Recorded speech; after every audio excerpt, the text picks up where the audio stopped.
Hello everybody, my name is Vexy. Welcome back to my channel, and I wanted to show you how to do the pngtuber in the corner that I have. And now we can talk about everything, right? So this is my avatar. I have two states right now. I've got happy and I've got shocked. You can see the keybinds behind it. Happy 1, shocked 2. That just makes it easy for reaction. When you open it up, you're going to see 4 slots. The first slot will be closed mouth, open eyes. The second slot will be open mouth, open eyes. And the last two will be blinking. So blinking with mouth closed and blinking with open. Here's the state properties, so you can name it whatever you want. You can also make it a little bit pixelized, but I don't see much of a difference with my avatar. And you can change the blink intervals. You can add state effects.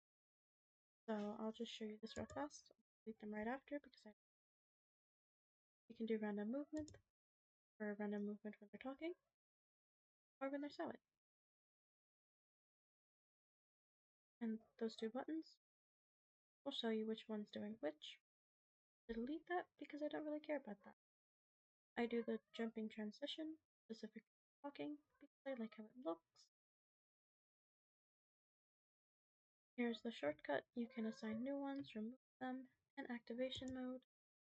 So I just keep it on press, and I easily just have my hand resting on my number keys so that I can easily change it.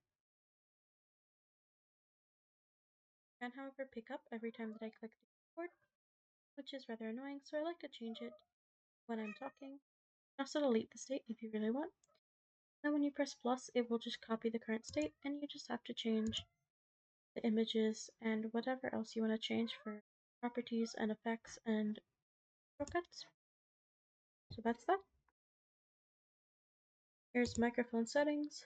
So you put microphone device, then you can change the noise reduction. I don't really know that, so I'm not going to mess with it. And you can put which one you want your microphone to be. Mine is the built-in microphone that's built into the laptop, which is why you can hear every click that I do, every click and tap. I did try to use my headset. It did not pick up very well. So you can also do push to talk. Here's the display settings. You can change the scale, zoom in, and then automatically puts it at the best scaling. Scale multiplier, so edit that however you want. Offset just changes your character going side to side or up and down. Movement scale changes how much your character moves. So right now it's set at 100, and you can see the light, not too taxing. But if you turn it up, it's going to get even heavier, and they're going to hop around like this. Just keep it down. It looks better. Change the background color, or you can make it transparent, or you can turn it into an image. An image is what you would do if you were recording a specific scene, or just commentary, and then you want to put yourself like in the corner or whatever. And do transparent. I don't actually know if it looks transparent, but we're gonna go in here and we're going to see. And I can't tell, so I'm going to turn the filter off. Close it, and yes, it is working as a transparent. You don't even really need the chroma key, but if you want to have a color for the background and a chroma key, that's what you would do. You would choose your color, and then you'd put the chroma key and set it to that color that you want to get rid of. You'd of course edit this to however you need it to do. I'm going to keep it on transparent though, and we're going to hide that video. veadotube mini, the one I use. Here are just some of the basic settings. Here's avatar settings. You can load one. I believe you can download some off the internet probably. You can make your own and you can load it, or you can save it and load it, or you can load a default avatar, which are just pre-made avatars. There's 4 of them. They look really cute, but I don't want to mess with those right now. That's pretty much it. This is microphone volume cutoff, and then this is the delay duration, and it works best for me at these settings. but you might have to play around with it for a little bit. Put that out, and then we go in here.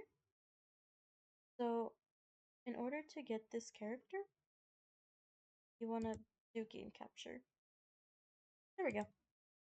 And there's your display capture. It's capturing the current tab that I'm in. And then from there, we can put it in full screen. Don't play. We can put it in full screen. And it will capture it in the background. Reopen that. It'll capture it in the background over there. Because if you do display capture, it's just going to have a completely black screen. As well as when you're recording, make sure that your desktop audio is using the right audio. So I had headphones connected when I was testing this out, but it was set to the default speakers. So I had to change it to headphones for it to pick up audio. And then if I don't have the headphones, I have to automatically change it to default speakers. But that's pretty much it. It's not too hard. It's really simple. I think the hardest part you're going to have is creating your character and just spending time making all of your states and doing some keybinds. Yeah, I have mine as the number settings. So I need to add more, but I really cannot draw. It's like 4:25 in the morning. So there's just shocked. And then there's just my basic normal. That's all. Thank you for watching this video. I hope this helped. There are plenty of tutorials, short tutorials. I wanted to make a little bit of a longer one because they don't really go into how you would go about putting it in OBS. They just show you how to basically import your characters and do just some simple functions with it. I draw all of my characters, and this is one of my main characters right now, and it looks like I forgot her freckles. I'm not gonna redo all of that though. It's too much work. Anyways, that's all for now. So have a good day, a good night. Thank you for watching the video.